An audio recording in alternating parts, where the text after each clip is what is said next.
দুর্জয়ের শরীরে চিপটা ঢুকানোর আগেই রানী আনিশাকে হাতে নাতে ধরে দুর্জয়কে আনিশার হাত থেকে বাঁচিয়ে নিল। হ্যাঁ বন্ধুরা, আমরা এমনটাই দেখতে পাবো তোমাদের রানী ধারাবাহিকের আগামী পর্বগুলোতে।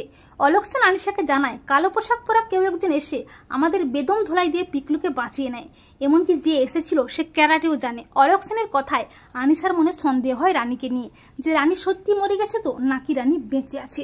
এরপর আনিশা দুর্জয়কে নিজের বশে রাখতে নিজের স্বার্থ সিদ্ধির জন্য একটা মারাত্মক প্ল্যান করে। দুর্জয়ের পেটের মধ্যে একটা চিপ ঢুকিয়ে দেবে, যাতে করে দুর্জয় যা যা করবে, কি করতে চাইছে, কোথায় যাচ্ছে, সবটা আনিশা বুঝতে পারবে। এরপর আনিশা তার প্ল্যান মতো দুর্জয়ের চায়ের মধ্যে ঘুমের ওষুধ মিশিয়ে অজ্ঞান করে অপারেশনের জন্য তৈরি করে দেয়।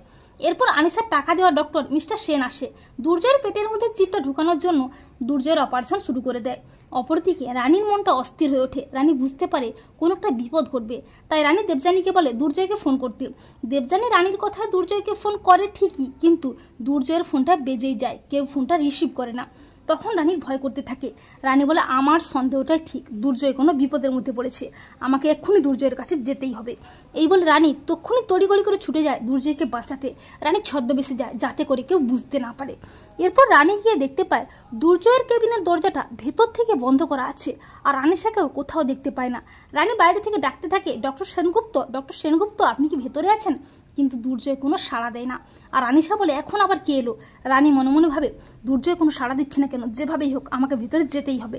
এরপর যখনই ডক্টর দুর্জয়ের পেটের মধ্যে চিপটা ঢুকাবে করে, ঠিক তখনই হাজির হয়ে যায় রানী। রানী ডক্টরের হাতটা চেপে ধরে আর বলে এটা কি হচ্ছে?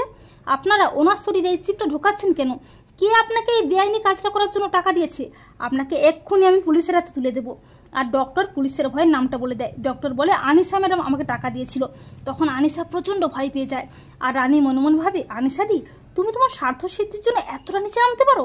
তখন রানী বলে আনিশা ম্যাডাম আর কত অন্যায় করবেন, আপনার সমস্ত অন্যায় কাজ এবার সামনে আসবে। আর রানীর কথায় আনিশা প্রচন্ড ভয় পেয়ে যায়। আনিশা বলে কে তুমি? তখন রানী বলে আমি কে ঠিক সময় মতো জানতে পারবে। এরপর রানী আনিশার হাত থেকে দুর্জয়কে বাঁচিয়ে নেয়। তো বন্ধুরা, এমনটা যদি দেখানো হয় তোমাদের কেমন লাগবে কমেন্ট করে এক্ষুনি জানিয়ে দাও তোমাদের মতামতটি।